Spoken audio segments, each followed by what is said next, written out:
para que ele tivesse a liberdade de invadir a igreja de Cristo.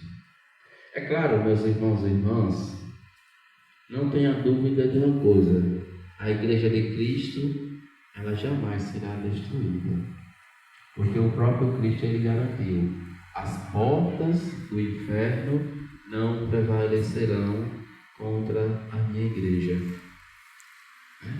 E é por isso que ela hoje, apesar de tantas lutas, de tantos combates, de tantos conflitos que ela já passou, apesar de tantas provações, ela ainda hoje está de pé.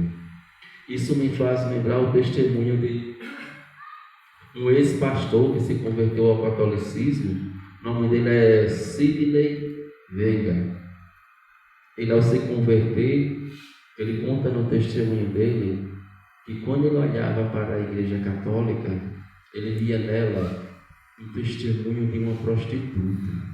Ele dizia: como pode essa igreja ser verdadeira se diante dela existem tantos testemunhos de falsos padres, padres que não dão testemunho, padres que se prostituem, que faz coisa errada, que faz o que não presta?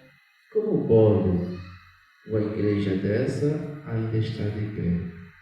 E aí, na medida que ele ia meditando sobre estas coisas, ele chegou à conclusão de uma coisa, quando ele mesmo disse: apesar de tantos erros, de tantas crises, de tantas provas que essa igreja já passou, se ela hoje está de pé, isso é um sinal de que ela não é conduzida pela mão do homem, ela é conduzida pela mão de Deus, ela é conduzida pelo Espírito Santo.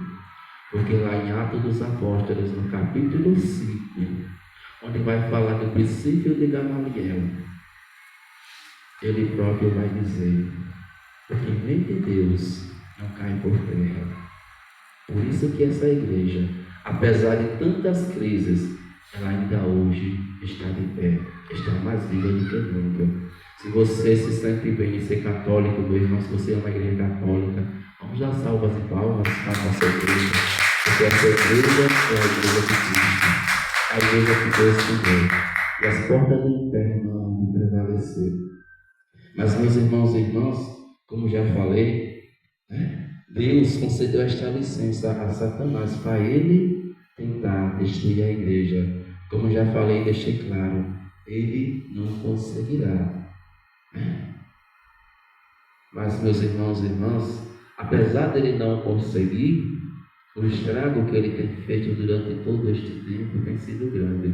Inclusive, esta profecia, mais adiante, ela vai ser reavivada pela profecia de outro santo padre, o Papa Paulo VI, quando na década de 1960, se eu não me engano, mais especificamente no ano de 1962, ele vai dizer: a fumaça de Satanás entrou dentro da igreja. Ou seja, o que é que ele quer dizer com isso? Que Satanás, por meio de seus algozes, por meio de seus capangas, aqueles que trabalham para eles penetraram dentro da igreja. E dentro da igreja, eles colocaram mentalidades, pensamentos que vai contra aquilo que a igreja ensina. E a partir daí, meus irmãos e irmãs, começou a surgir muitas consequências. E hoje em dia, uma das principais consequências que existe por causa desta penetração é o fato de que quase que ninguém hoje fala sobre aquilo que é o negócio mais importante para a nossa alma, que é a nossa salvação, é a nossa vida eterna. E é justamente isso que vem falar aqui a palavra. Por que eu falei tudo isso, meus irmãos e irmãs? Para dar introdução a tudo aquilo que a palavra vem falar aqui. A palavra aqui, ela vem falar daquilo que é o mais importante para a nossa vida, que é a salvação da nossa alma. Meus irmãos, isso é tão sério que tem um santo da igreja, o nome dele é São Felipe Neri, ele vai dizer que o cristão que não luta pela sua salvação, pela salvação da sua alma, ele é considerado um louco. E para essas pessoas deveria existir um hospício. O próprio Jesus vai dizer que não adianta o homem ganhar o mundo inteiro se ele vier perder a sua salvação. Hoje mesmo eu vi um comentário de Frei Gilson, ele falando justamente sobre a importância da gente lutar pela nossa alma. E ele nesse comentário ele dizia: meu irmão, minha irmã, se você luta nessa vida para adquirir trabalho, para adquirir emprego, para adquirir bens materiais, você pode adquirir tudo, mas se você não tiver Deus na sua vida, se você não tiver a salvação como principal foco da sua vida, tudo isso será em vão, porque você vai morrer, você vai deixar tudo aqui na terra. E se você perder o céu, e se você perder a salvação da sua alma, você ganhou o quê? O inferno. Você quer ir para o inferno? Eu não quero. Nós não queremos. Nós fomos feitos para o céu. Mas, meus irmãos, Jesus aqui ele vem falar uma verdade que dói.